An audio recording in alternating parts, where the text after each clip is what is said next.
স্তব্ধ করে নীরবে শুধু কেঁদে গেলাম।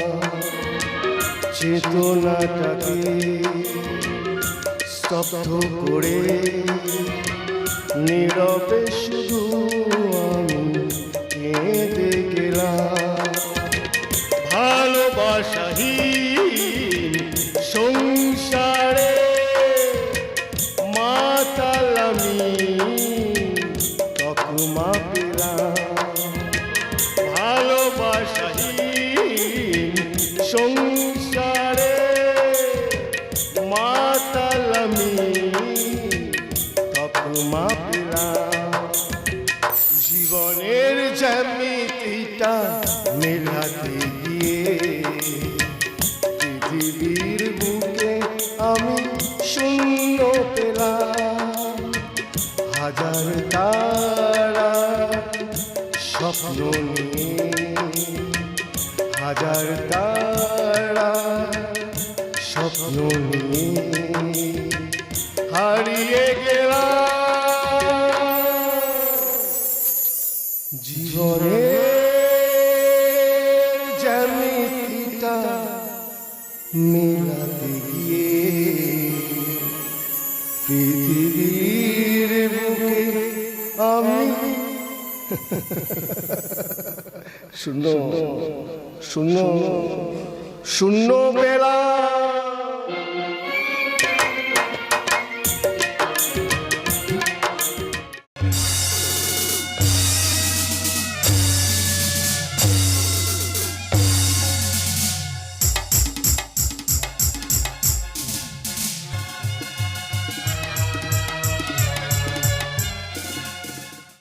অসম্ভব অসম্ভব অসম্ভব। বাবার করা উইল আমি মানি না। আহা, মানি না বললে তো হবে না। রীতিমতন আদালতের আইন কানুন মেনেই কিন্তু বাবা ওই উইলটা বানিয়ে গেছে। সুতরাং মাথা গরম না করে ঠান্ডা মাথায় আমাদের একটা উপায় বার করতে হবে, যাতে সাপও মরে লাঠিও না ভাঙে। আরে তুমি তো বলে দিয়েই খালাস। আরে এদিকে উইলটা হাতে পাওয়ার পর আমার রাতের ঘুম উড়ে গেছে। যদি যদি খুন অক্ষরেও জানতে পারতাম বাবা এমন একটা উইল করে যাবে, তাহলে উইলটা করার আগে আমি বাবার হাত দুটোই কেটে দিতাম।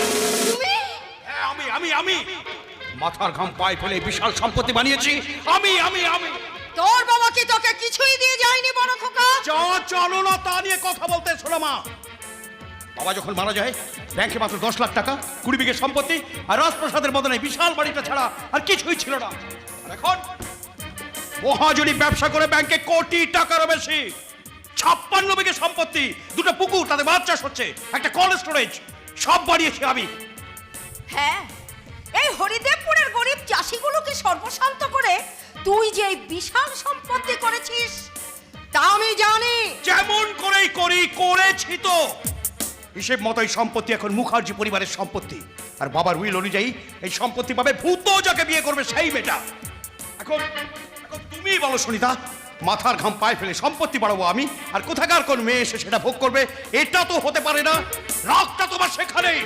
হ্যাঁ দেখো, তোমার কথাগুলো আমি বুঝতে পারছি, কিন্তু বৌমা, চেবানোর জন্য রান্নাঘরে মাছের মাথাটা তো আছেই।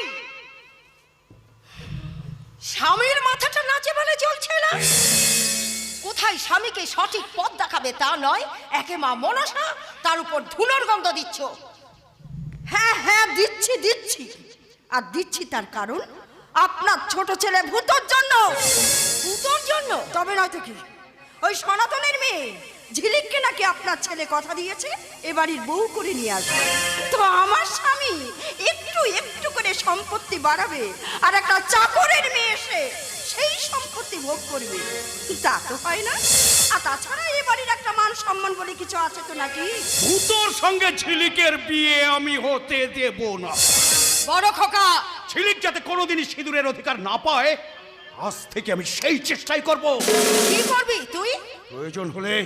প্রয়োজন হলে ভূতর জীবন থেকে ঝিলিককে আমি চিরকালের মতন সরিয়ে দেব।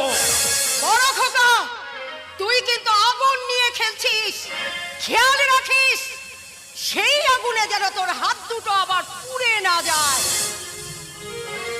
ওই আগুনে আমার হাত পুড়বে কি না পুড়বে তা আমি জানি না মা, তবে তোমার ছোট ছেলে এই বংশের মুখ পোড়াচ্ছে, সেটা আমি চ্যালেঞ্জ করে বলতে পারি। শোনো না, মাথা গরম করো না। আমার মাথায় একটা প্ল্যান এসেছে, বলবো? প্ল্যান? কি প্ল্যান? আচ্ছা, ঠাকুরপুর জন্য যদি আমরা একটা মেয়ে দেখি, মানে যে মেয়েটা শুধু আমাদের কথায় উঠবে আর বসবে, আর সেই মেয়েটার সঙ্গে ঠাকুরপুর বিয়ে দিয়ে দিই। হ্যাঁ, আইডিয়াটা তো মন্দ নয়, কিন্তু আমাদের হাতের পুতুল হয়ে থাকবে এমন মেয়ে আমরা পাবো কোথায়? আসতে পারি হ্যাঁ, কিন্তু আপনাকে তো ঠিক চিনতে পারলাম না। না চেনারই কথা, তবে আমি যদি খুব একটা ভুল না করে থাকি তাহলে তুই বিপ্লব। হ্যাঁ, কিন্তু আরে আমি তোর ছোটবেলার বন্ধু অংশুমানকে তুই চিনতে পারলি না? আরে আমি অংশুমান রে, আমি অংশু। তারপর কেমন আছিস বল? আরে আমার কথা ছাড়ো, আগে বলো তুমি কেমন আছো? সেই যে ক্লাস 5-এ পড়তে পড়তে শহরে চলে গেলে, তারপর এতদিনে তো তোমার কোনো পাত্তাই নেই। শহরের স্কুলে ক্লাস 9 পর্যন্ত লেখাপড়া করেছিলাম, তারপর সেখান থেকে বাবার সাথে চলে যাই বিদেশে, আর বিদেশে গিয়ে তাড়াতাড়ি বিয়ে করে ফেললাম আর তাড়াতাড়ি বাবাও হয়ে গেলাম। তার মানে এই তোমার আমার মেয়ে মিমি, আমার স্ত্রী সুনিতা। অংশমান দা, এতদিন পরে আবার দেশের মাটিতে কি ব্যাপার? আসলে গত বছর আমার স্ত্রী মারা যায়, আর তারপর থেকেই ও ড্যাডি, ড্যাডি তুমি আবার জানেন, মাম্মির কথা বললেই না আমার ড্যাডির মুডটা একেবারে স্যাড হয়ে যায়।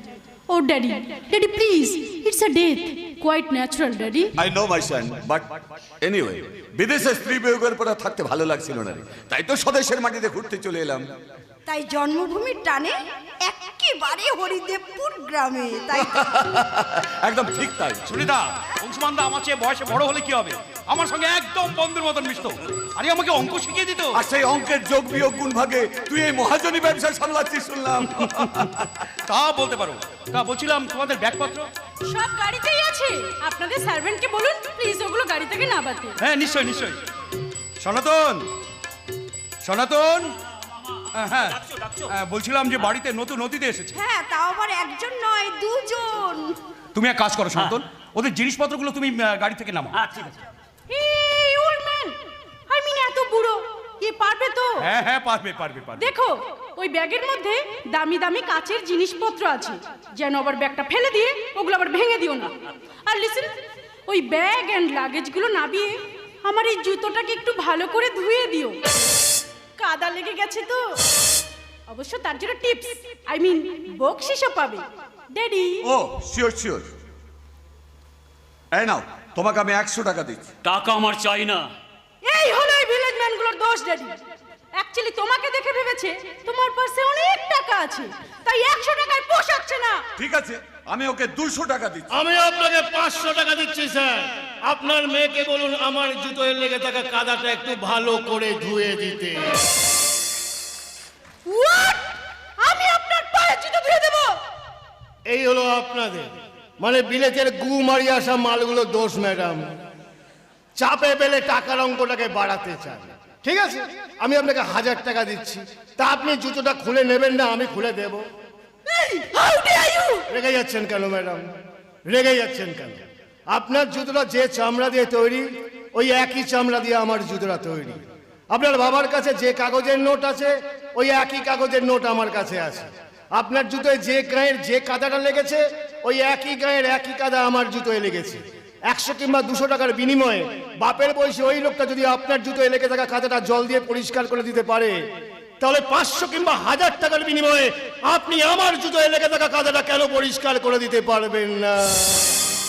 ভূতো, ভূতো তুই কাকে কি বলছিস? বিলেত ফেরত এই মালগুলোর সামনে কুত্তা হয়ে তুই ল্যাজ নাড় দাদা, আমি নাড়তে পারবো না। ঠাকুরপো, বাপের বয়সে এই লোকটাকে অপমান করার জন্য এই মেয়েটার লজ্জা পাওয়া উচিত ছিল, আর তোমাদের প্রতিবাদ করা উচিত ছিল। আমি বলি কি অংশমান দা, ওর কথায় তোমরা কিছু মনে করো না। আরে মদমাতাল ছেলে নেচার করতে কি বলে ফেলেছে। না না, ঠিক আছে ঠিক আছে, কিন্তু একে তো ঠিক। আরে আমার ভাই ভূতো, তুমি যখন শহরে চলে গেলে তখন তো খুব ছোট। I see. সনাতন, তুমি হাঁ করে এখানে দাঁড়িয়ে আছো কেন? যাও, ব্যাগগুলোকে নামাও। যাচ্ছি। তাহলে হ্যাঁ রে দাদা, আমার পরিচয়টা দিয়ে দিলি, এবার এদের পরিচয়টা দে। আরে অংশমান দা এই গ্রামেই জন্মেছিল, তারপর বিদেশে চলে যায়, আজ অনেকদিন পরে আবার দেশের মাটিতে ফিরে এসেছে। আর এ হলো অংশমান দার মেয়ে মিমি। ড্যাডি, ড্যাডি আমি বলতে বাধ্য হচ্ছি, এই ভিলেজে ঢুকেও আমার ভালো লাগেনি, আর এই বাড়িতে ঢুকেও আমার একদম ভালো লাগলো না। সবে তো এলেন, সবে তো এলেন, 2 দিন থাকুন, দেখবেন ভালো লাগছে। ভালো লাগার মতো কি আছে এই ভিলেজে? চারদিকে জল কাদা, গরু পটি আর এই হাঁস মুরগির ডাক। ছি, একেবারে গা গুলিয়ে ওঠে, মাথা ঘুরে বমি পায়। স্যার স্যার স্যার, আপনার মেয়ের বাচ্চা হবে। না মানে ওই মাথা ঘোরা, বমি বাবা, গা গুলোনো সব বাচ্চা হওয়ার লক্ষণ। বাবাটাকে ও রাবিশ! ড্যাডি ড্যাডি ড্যাডি, আমি বলছি তোমার এখানে থাকার ইচ্ছা থাকলে তুমি থাকো। ফর গড সেক প্লিজ আমাকে বিদেশে পাঠিয়ে দাও ড্যাডি। এখানে আমি আর এক মুহূর্ত থাকবো না। মিমি মিমি, সোনামণি আমার, শোনো না, রাগ করো না। আরে ও একটু ওই রকমই। তাছাড়াও মদ খেয়ে ওইসব কথা বলেছে। ভূতো ভূতো, আমি বলছি তুই এখন এখান থেকে যা ভাই। আমাকে তাড়াবাচ্ছ তো, খুঁজছিস তো?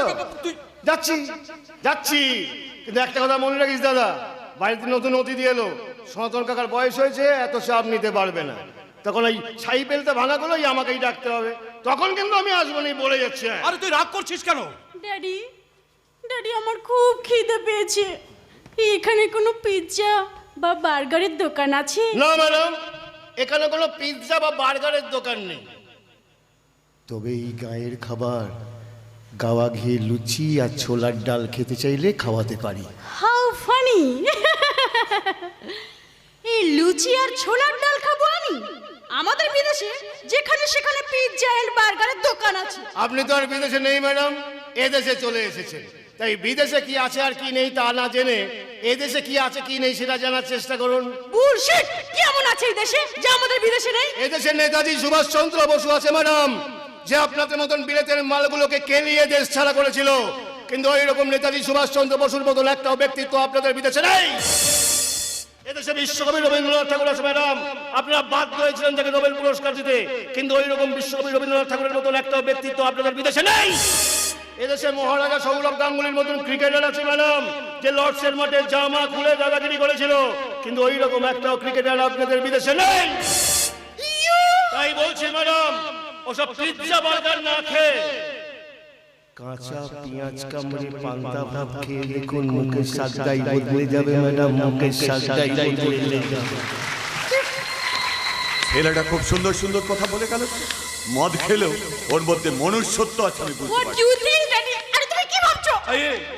মানে ভাবছি অনেক দূর থেকে এসেছি তো, তাই একটু টায়ার্ড লাগছে আর কি। আমি বলি কি অংশমানদা, যাও তোমার ভেতরে গিয়ে বিশ্রাম করো, পরে জমি আড্ডা মারা যাবে।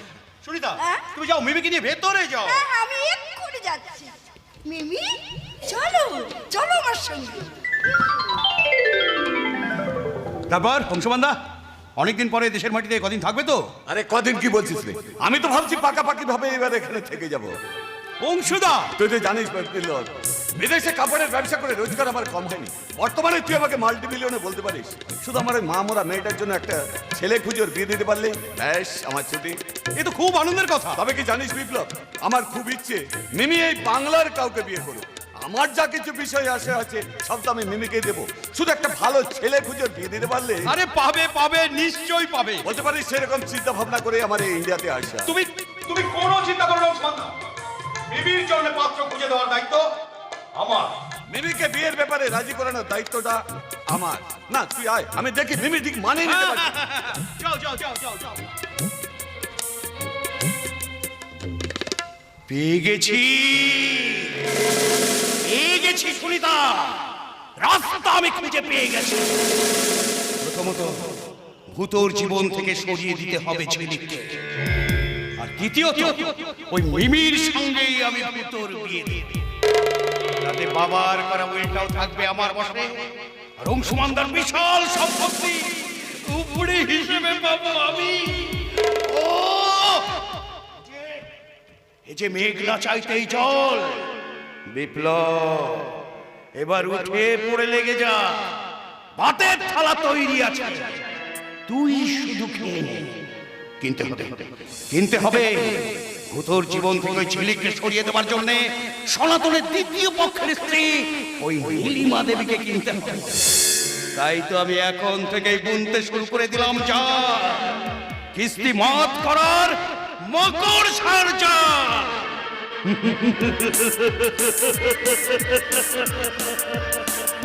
কোনো কথাই শুনবো না। বিপ্লব বাবু বলেছে সুদ সমেত আসল টাকা তোকে আজই ফেরত দিতে হবে। দিব্যলাই তো বলিলাই মুখে 2টা দিন সময় দিতে হবে, আর তাছাড়া ও মহাজনের হিসাবে গরমিল আছে বটে। গরমিল আছে? কোথায় কোথায় গরমিল আছে?